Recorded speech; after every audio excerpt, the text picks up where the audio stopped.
पावसाळा कुणाला आवडत नाही। वातावरण थंड असताना रिमझिम पावसाची आवड सर्वांना असते। मात्र गोंदिया शहराच्या रेव्हेन्यू कॉलनी वासियांना पावसाळ्याची भीती वाटते, कारण पावसाळ्यात कॉलनीजवळ असलेल्या नाल्याची साफसफाई होत नसल्याने नाल्यातील सांडपाणी रस्त्यावर येऊन घरात शिरते। मागील 5 वर्षापासून अशीच परिस्थिती या कॉलनीची आहे। सांडपाण्यासोबत डासांचा वाढता प्रादुर्भाव, कचरा गाडी वेळेवर येत नाही, कमी व्होल्टेजचा त्रास असतो, अशा विविध अडचणींना समोर जावे लागते। यासाठी रेव्हेन्यू कॉलनी वासियांनी कित्येकदा नगर परिषदेत अर्ज दिले, मात्र काही निवारण झाले नाही, असे येथील नागरिकांचे म्हणणे आहे। दिक्कतें तो बहुत है, यानी कि थोड़ा सा पानी आता है, बारिश तो अभी आने वाली है, बारिश से पहले तो इतना पानी जमा हो जाता है कि पूरा रोड पे चलने मुश्किल हो जाता है। नालियों का पानी पूरा आ जाता है रोड पे, यानी सफाई वगैरह का बिल्कुल कुछ भी नहीं है।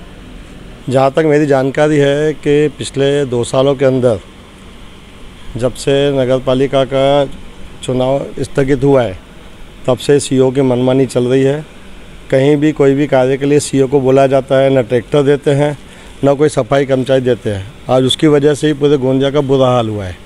नगर रेव्हेन्यू कॉलनीची रहिवासी आहेत, इथे खूप गंदगी आहे, झाडणारे येत नाही, नाली साफ करणारे येत नाही, आणि जे गडरचे कामं केले तेथे गड्डे पडलेले आहेत, नालीचं पाणी जमा होते, थोडासाही पाऊस आला की पूर्ण गटाराचं पाणी वाहत येते, आणि एवढं गंद पाणी असते की वास 2-3 दिवस जात नाही, आणि लहान मुलं बाहेर निघू शकत नाही, म्हातारे माणसं फिरू शकत नाही, खूप गंदगी वास तयार होतो।